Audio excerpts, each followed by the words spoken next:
시간을 추구하기 때문에. 그래서 전단지를 돌릴 때 밖에서 막 혹독하게 추면 아이들이 울어요. 못 견뎌내서. 한계. 주유소에서 일할 때 손이 꽁꽁 얼잖아요. 그랬을 때 아이들이 자기가 취할 수 있는 가장 극한에 갔다고 생각을 해요. 울어요. 우울해지고. 더군다나 예를 들어 식당에서 일하는 애, 이 새끼야 너 몇 살이야? 머리 퉁퉁 치면서 남자애 같은 경우는 폭언, 폭행은 기본이에요. 기본. 예를 들어 롯데리아에서 일을 했던 여자친구한테는 테이블을 이렇게 닦는데 옆에 있는 손님이 자기 딸을 데려서 쟤 뭐라고 쟤처럼 남이 먹은 테이블에 닦는 주제는 되지 말라는 소리를 해요. 이런 화나죠? 화나요.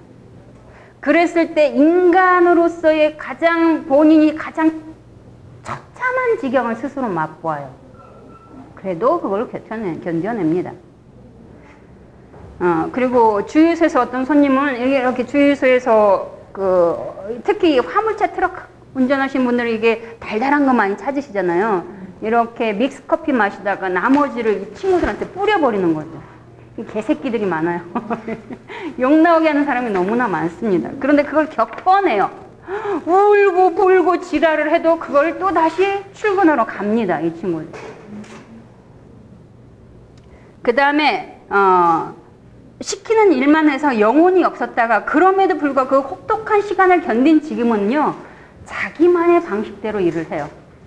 예를 들어 여러분 야매와 요령, 이건 청소년이 저한테 가르쳐준 야매와 요령의 차이를 압니까? 아시는 것 같아요. 막 웃으셔. 야매는 뭐고 요령은 뭘까요? 야매. 세련되지 않은 느낌? 이 친구한테는 최고의 베테랑들만 취할 수 있는 어떤 행동 방식이라고 생각을 해요. 야매, 요령 뭘까요? 뭐가 더 좋은 걸까요? 야매가 좋아요. 가장 큰 차이점은 둘 다 동일하게 대충 빠르게 얼른 해버리는 것. 그러니까 주인 아저씨 사장님 안 보게 대충 본인에게 좋게 빨리 끝내버리는 게 둘 다인데 야매는 안 걸려요. 요령은 걸려요. 그래서 대충 하는 놈들도 요령껏 하다가 다 걸리고 맨날 혼나는데 지는 야매로 하기 때문에 안 걸린다는 거죠. 그래서 어떻게 해야지 너와 같은 단계에 들어서냐, 이거는 말로 가능이 안 된대요. 자기를 뭐 어찌고 저찌고. 야매와 요령 차이 아시죠? 네, 넘어갑니다. 이런 거죠. 그 친구가 이 야매 요령을 가르쳐 줬던 친구가 뭐라고, 저 굽실굽실 이거 됐다 잘해요. 굽실 야들야들인가?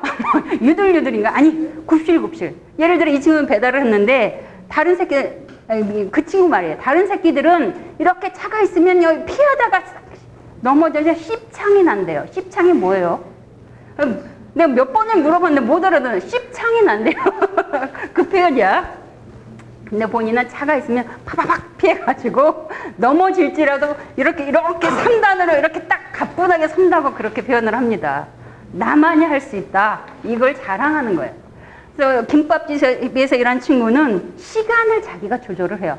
아, 손님들이 이제 끊긴 시간이지. 24분 잘 시간 돼. 막 커다란 밥통에 기대서 24분을 자고 일어나요. 일의 흐름을 본인이 조절해요. 그리고 뒤에서 나가서 담배 피고는 사장님한테 막 잔소리해요. 아, 빨리 들어와요. 손님 올 시간 됐어요. 자기가 일의 방식. 알바 베테랑들만 할 수 있는 거. 그 다음에는 일이 너무 없어서 힘들어서 처음에 일이 너무 힘들어서 회의감이 몰려왔으나 나중에는 노동의 자신감으로 심리적인 변화를 겪습니다. 아까 말했잖아요. 내가 몇 살인데 본인 스스로 일을 했음에도 불구하고 그 빡센 노동 앞에서는 자기 회의감, 박탈감, 상실감을 맛보아요. 두 번째, 아까 말씀드렸죠. 힘들게 일하는 부모님 생각 때문에 숙연해지는 거. 이들이 철이 들어버리는 거예요. 엄마 아빠가 이렇게 개고생을 하는구나. 세상은 이렇게 개고생하면서 살아갈 수밖에 없구나. 이들의 표현이 세련되진 않지만 누구보다도 더 정직하게 사회를 저는 배웠다고 생각을 해요. 이 혹독한 노동 기간을 거치면서 그 다음에 마지막에는 노동에 대한 자신감. 아까 말씀드렸죠. 반 안에서의 이 반장이나 1등의 그 버금가는 자신감이 이 아이들에게 장착이 되는 거예요, 이제는. 그리고 이 자신감이 주는 게 또 뭐냐면 나는 2년, 3년을 통해서 자본주의 시대를 살아갈 수 있는 자아가 됐어. 나는 그 시간 동안 나를 증명해낸 거야. 나는 돈을 벌어서 내 힘으로 살아봤거든. 이건 대단히 주는 힘이 커요. 아주 큽니다. 그래서 어떤 일이 다가올지라도 지금 다른 또래들, 공부하는 다른 아이들은 이 대학 아니고서는 어떤 다른 방안을 못 찾는 이 친구들인데 대학도 있고 또 다른 길도 있다. 선택지가 넓어져서 그것에서 주는 자신감, 이 몸덩어리 커진 것은요 어떻게 표현이 안 돼요. 정말로 큰 자신감으로 스스로 변화를 했어요. 노동 때문에. 스스로 이렇게 난 너희보다 시간을 정말로 잘 활용해. 3년을 알바를 했는데 이 친구들이 전부 다 고등학교 재학 중이에요.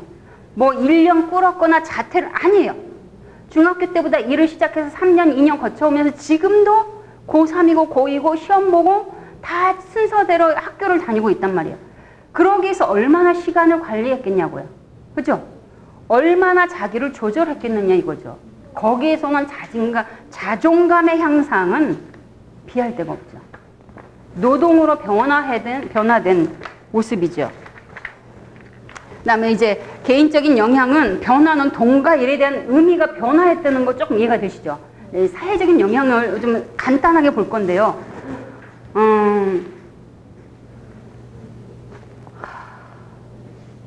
우리도 그렇지만 세상 살아갈 때 가장 중요한 건 사람이잖아요. 사람 때문에 돈을 뛰어넘는 것을 이 친구들이 고백합니다.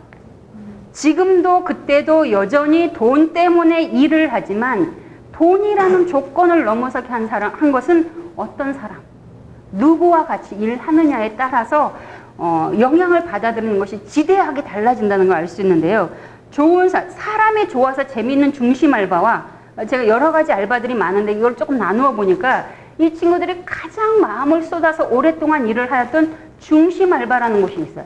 아까 말씀드린 평균 3.4개 업종에서 일을 했기 때문에 알바가 구분이 된단 말이에요. 그 중에서 중심 알바가 있고 그 다음에 그것과 비교되는 주변 알바가 있어요. 중심 알바에서는 어김없이 사람으로 인하여서 중심 알바가 되었다가 사람이 안 좋으면 주변 알바로 흘러버리는 거예요. 사람의 영향이 그렇게 지대한데 좋은 사람들, 그러니까 중심 알바라고 자기가 꼽았던 거기는요, 좋은 사람들과 재밌게 일을 해요. 고등학교 2학년, 여러분 상상을 해보세요. 고등학교 2학년 남자애가 50대, 60대 먹은 술에 살짝 취한 손님들과 주방에서 일하는 아줌마들이 보통 50대 넘어가시잖아요. 이런 분들과 어깨춤을 덩실덩실 추어요. 상상되세요?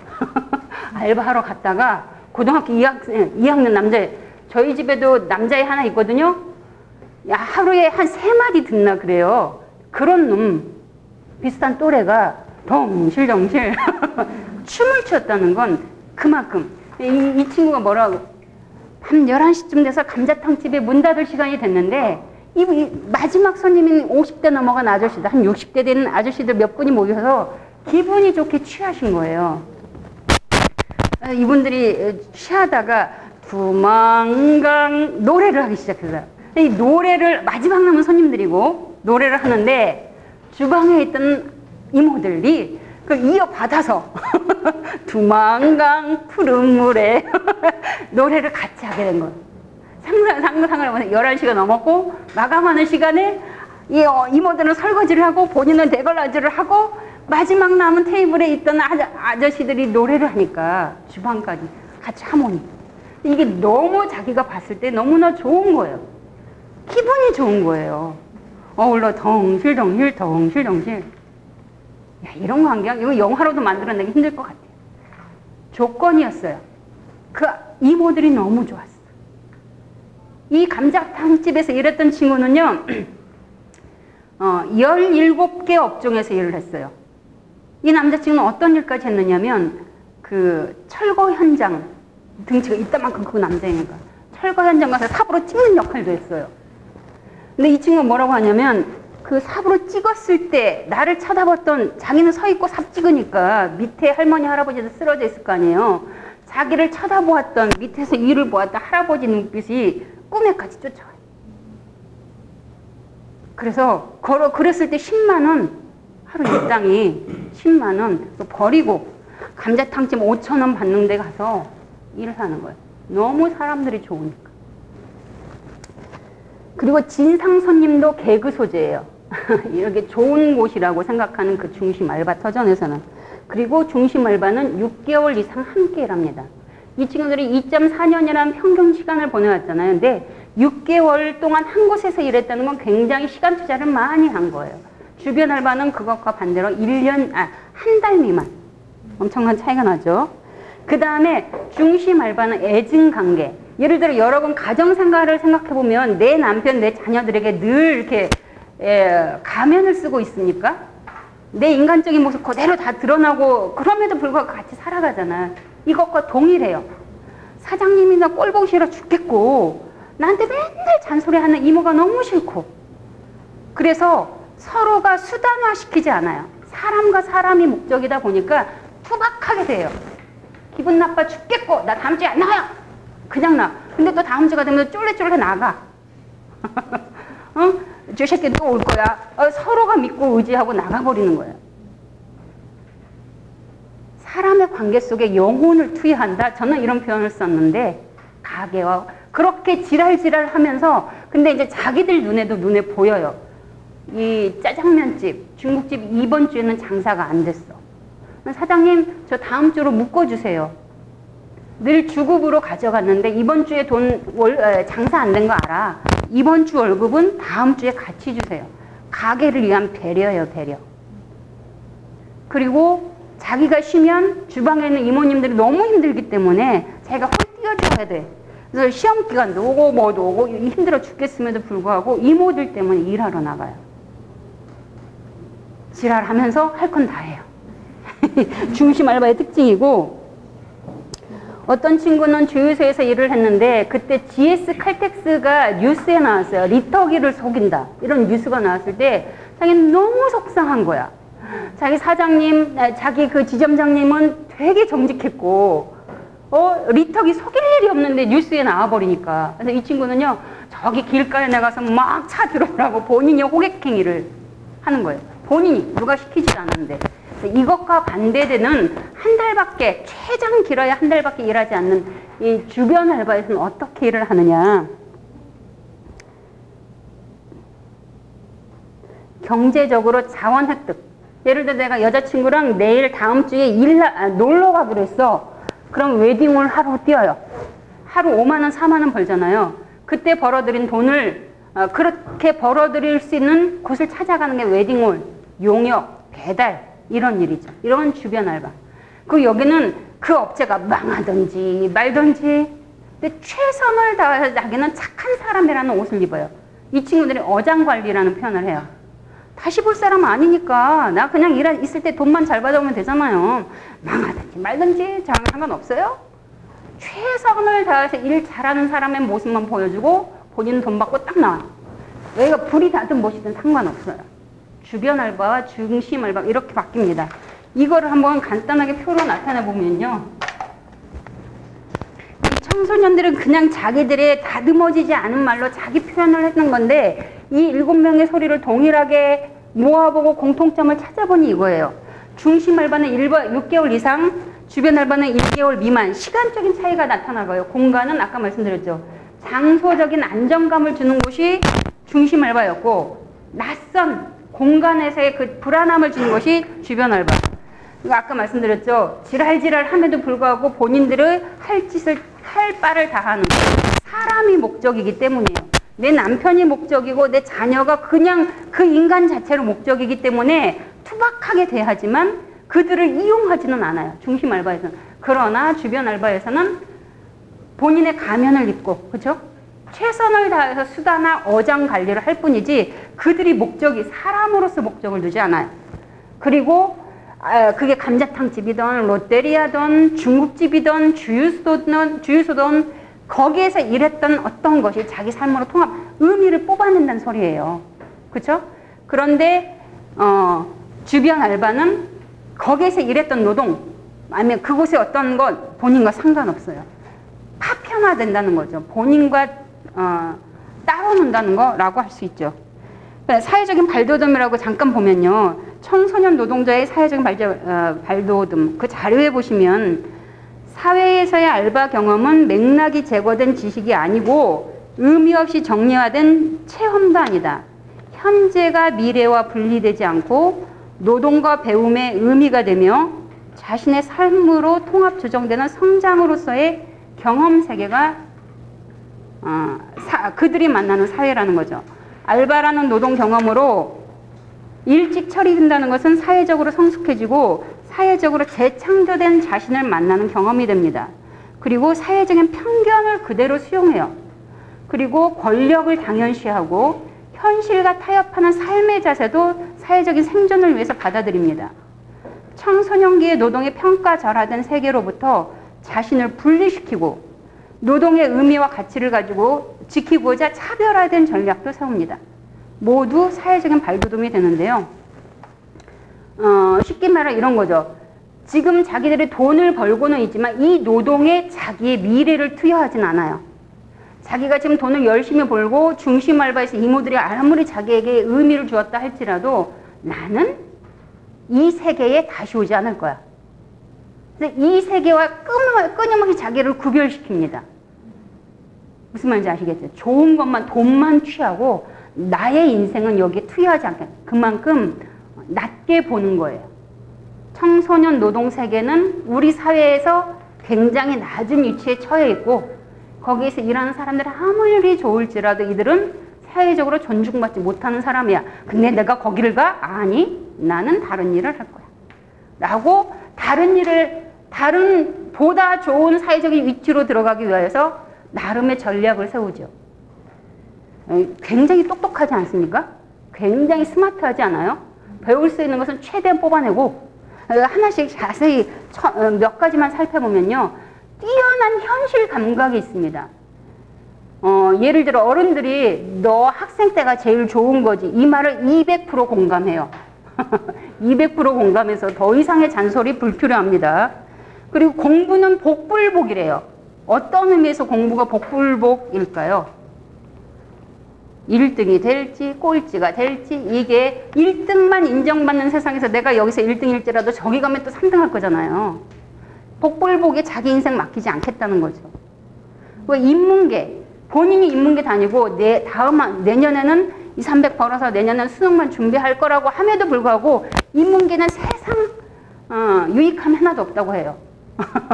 본인들의 고백이죠. 기술이라도 배우지 이 시간에 현실감이 그만큼 뛰어나다는 소리죠. 그리고 사회적인 몸짓으로 소통을 합니다. 어떤 여자친구는요. 최고봉이라는 표현을 해요. 내가 가게를 옮길 때마다 그 가게에서의 최고봉, 최고 권력자가 누군가. 그게 사장님인가? 사모님인가? 매니저인가? 그러니까 최고봉을 어떻게 공략해야 될지를 알아요. 어떤 그 여자친구 하는 말은 이 사장님과 그러니까 본인의 사장님과 옆집 사장님이 너무 친해. 옆집 사장님의 성격은 또 달라. 그럼 본인의 사장님과 옆집 사장님을 대하는 방식도 달라져야 돼. 얼마나 뛰어난 사회적인 몸짓을 장착했습니까? 그렇죠? 이 친구들에게 저희가 가서 배워야 되는 거 아닌가? 그리고 어떤 남자친구 공부를 되게 못했는데 이 친구 뭐라고 하냐면요. 사장님이라는 표현이 몸에 입에 붙어 있어요. 자기 가게에 오는 손님들 남자 어른들은 무조건 사장님. 사장님 어서 오십시오. 사장님 뭐 갖다 드릴까요? 어쩜 그렇게 사장님이 잘 나와? 에이, 한 가정의 가장인데요. 그때 막 제가 부끄러울 정도로 당연한 건데 왜 그렇게 물어요? 그렇게 책임지게 열심히 일하는 사람 사장님 대접해드려야죠. 고2 남학생의 이야기 공부는 되게 못해요. 그 친구의 사회적인 몸짓인 거죠. 나 사회성 발달. 이 베테랑들은요 몸이 아플지라도 맡아놓은 시간은 최선을 다해서 김밥집에서 김밥을 썰었던 친구가 있어요. 근데 이 손가락을 벤 거예요. 근데 자기 대신 일할 사람이 없어. 얼른 가서 이거 꽁치고 손가락 보이지 않으면서 이렇게 써는 거예요. 참 저희도 못하는 걸.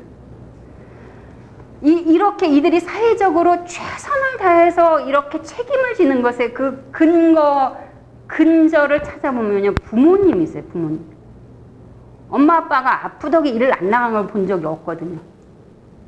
그래서 그 부모님 그리고 일 가서 만났던 이모님들이 그렇게 일하는 걸 보았기 때문에 모르게 자기도 2년 3년 지나면서 몸에 붙어버린 거예요.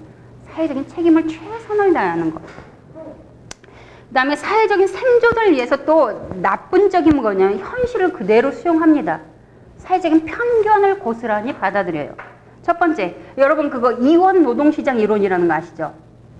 노동시장을 구분하는 거예요. 여기에서 일하는 사람들은 정규직에 고수익을 얻고 전문직 종사자들. 그래서 이들은 사회적으로 많은 인정을 받는 직업군들.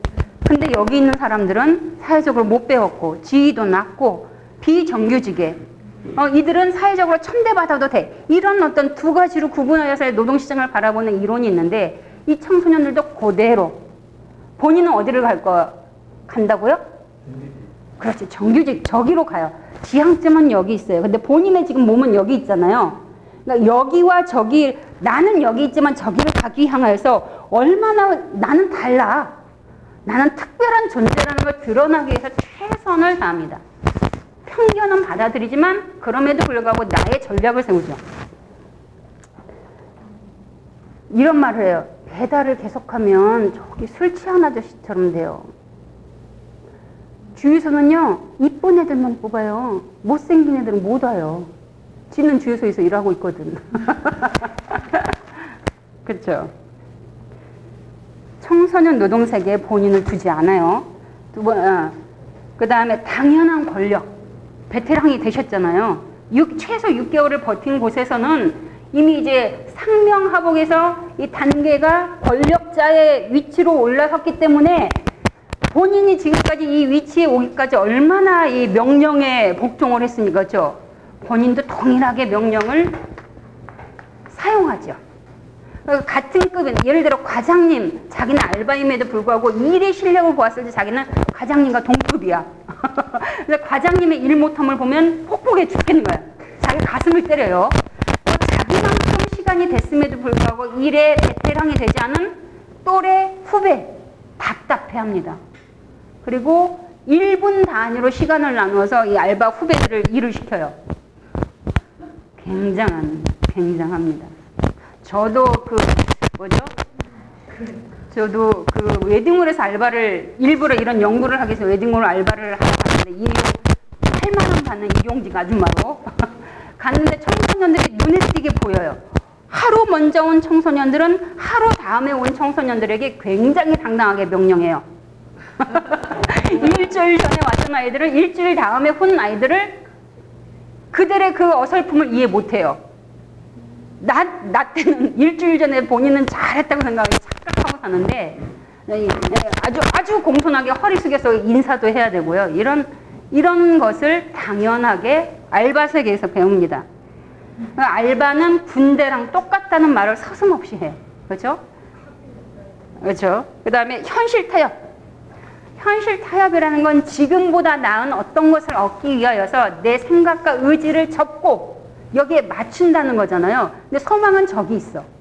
자기 의지와 행동을 꺾어내는 거예요. 어쩔 수 없이 편견을 견디고 불합리를 견뎌요. 사회적인 나쁜 지점도 받아들이고 거기에 자기를 적응시키죠. 더불어서 어떤 친구는 배달을 하는데 오토바이 백미러 있잖아요. 와이퍼 고장난 거. 이런 작은 돈들은 본인이 알아서 고쳐요. 사장님 백미러 떨어진대요? 뭐 와이퍼 고장난대요? 이러면 저 새끼는 사고만 치네. 사고가 꼬리표처럼 달려오고 월급에서 꺾일까 봐. 본인이 작은 돈은 알아서 이거 자체가 현실 타협인 거예요. 자기 돈 내고 싶은 친구가 어디 있겠어요. 그런데 더 큰 것을 얻기 위하여서 지 돈을 드리는 거죠.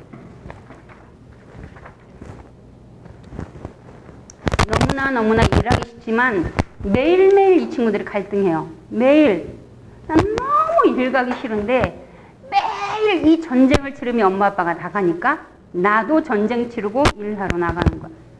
매일 자신의 의지를 꺾는 연습을 2년, 3년 가까이 합니다. 좋은 모습도 있고 나쁜. 그다음에 임시 방편 노동자. 그러니까 본인들이 알바를 하지만 아까 말씀드렸듯이 자기의 진로는 저기 있기 때문에 본인들은 임시 방편 노동자라고 인식하고 자기 정체성을 갖고 가는 거예요. 진로와 차이 두기. 이런 말을 알바는 돈 벌기 위함일 뿐이고 사회생활은 큰 직장 다니는 거래요. 제 눈에는 본인들도 지금 사회생활 하는 거거든요. 근데 여기는 돈 벌 뿐이야. 사회생활 아니야. 근데 자기가 대학 졸업하고 가는 곳은 사회생활이야. 구분돼요. 두 번째, 롯데리아. 여기는 알바 타이틀이 있잖아요. 그리고 전문 직업. 만약에 자기가 어떤 뭐 메이크업 아티스트가 된다고 했는데 이 친구는 메이크업 아티스트가 된다는 건 전문직이라는 타이틀을 얻잖아요. 외부에서 자기를 어떻게 드러내느냐에 따라서 그 이름, 명칭, 타이틀이 굉장히 중요하죠. 이거를 스스로가 고백하고 있는 거예요. 일당과 거리두기. 이 친구들은 아까 말씀드렸던 한 달 미만의 주변 알바를 경험하기 때문에 또 오랫동안 경력이 쌓여서 어떤 업종일지라도 처음 접하는 업종일지라도 가서 뭐 하루 이틀이면 금방 일이 익숙해져 버려요. 그래서 일당을 받는 데도 많고 월급을 받는 데도 많은데 일당은 그런 본인들이 이야기해요. 이건 이슬방울이라고. 후루룩 사라지는 게 일당. 그래서 월급으로 받는 것을 너무나 고대해요. 일당은 아까 말씀드렸죠. 내 여자친구랑 놀러 가기 위해서 일당 벌어서 쓰는 곳이고 내가 5,000원 얼마밖에 안 받는 롯데리아는 한 달 일해서 한 30몇만 원 받는 것이지만 너무나 커다란 이슬방울이 아니라 땀방울로 다가와. 그러니까 이슬방울과 땀방울은 둘 다 증발하면 없어지는 건데 이들의 표현이 놀라운 거예요. 일당은 이슬방울이에요. 월급은 땀방울이에요.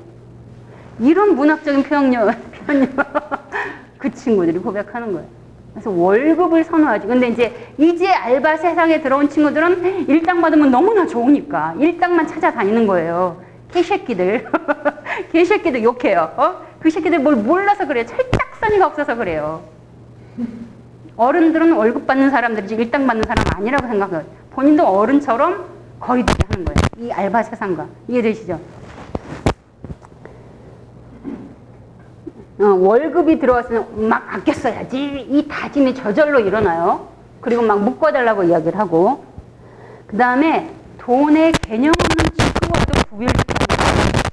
여자친구 아까 그 180 가까이 되는 피팅 모델이 뭐라고 고백하냐면 제 예전 남자친구가 되게 잘 사는 애였거든요. 걔는 이 거짓말인지 모르겠는데 100만 원짜리 티를 입고 온다는 거예요. 근데 걔는 뭐 여기서 와서 이거 야 나 신발 몇만 원이다 뭐 옷 얼마다 이 자랑을 하고 자기가 집에 돈이 얼마나 많은지를 이 여자친구한테 자랑을 했다는 거예요. 이 여자친구가. 그 개새끼는 저랑 맨날 잠자리 할 생각만 하지 나랑 선생님이랑 지금은 저랑 나누었던 이야기를 단 한마디도 해본 적이 없어요.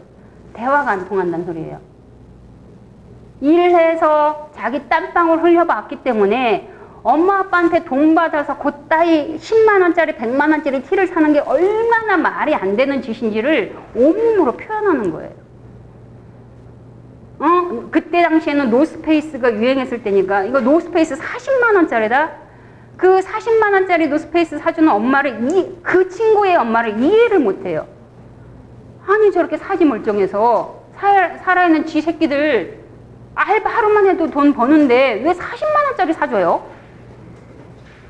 철딱서니 없는 자기 친구들, 그러니까 친한 친구였다 할지라도 그런 친구들과 본인도 모르게 멀어져요. 아까 이 여자친구도 전 남친. 그래서 제가 지금 주유소 갔을 때 거기서 만난 남자친구 있는데요. 얼마나 말이 잘 통하는지 몰라요. 이 표현을 합니다. 둘 다 똑같이 철이 들었다는 소리예요. 철딱선이 없는 노동의 개념 없고 돈의 개념 없는 친구로부터 자기를 구별시킵니다. 사람과 사회의 영향을 받아서 알바 베테랑들의 정체성이 만들어졌어요. 제가 그래서 그들을 만나서 했던 연구의 결과는 뭐냐. 청소년들 알바 세상 들어가서 그러니까 돈과 일에 대한 의미 개념, 변화를 분명히 겪습니다. 저희보다 그 시점에 저보다 더 훌륭하게 돈과 일에 대한 개념이 확실하게 변화했다는 걸 너무나 그 눈빛을 통해서 볼 수 있었고요. 사람과 사회의 영향을 받아서 노동의 가치를 내면화시켜요. 여기까지입니다. 혹시 질문? 제가 보았을 때 청소년 노동의 속사를 들여다보는 연구는 제가 봤을 때 이게 처음이에요. 너무나 제가 이론도 약하고 뭐 글 쓸 재주도 없고 볼 수 있는 자료도 없었고, 저희가 청소년 노동인권 일을 하실 거잖아요. 강사를 하실 거고 일을 하실 거잖아요. 그러면 객관적으로 드러난 지표보다 그 속에 뭐가 있는지, 저는 그래서 저는 이제 연구자이기 때문에 그 제가 5년 전에 만났던 친구들을 다시 만나고 싶어요. 그들의 인생은 어떻게 변했을까? 노동으로 어떻게 변화된 삶을 살까? 그 아이들은 사회에서 어떤 관계를 맺고 있을까? 추적 연구를 해보고 싶은 마음이 꿀떡인데 현실적인 어려움이 커서 여기까지 왔는데 혹시 질문이나, 이거는 조금 이해하기가 어려웠어요. 뭐 이건 너무 억지 같아요 하시는 거. 제가 너무 강의를 잘했군요. 좀 쉴까요? 아니면 이어서 두 번째 잠깐 할까요? 쉴까요? 아, 그럴까요? 그럼 목을 축이기 위하여 조금 쉬겠습니다. 감사합니다.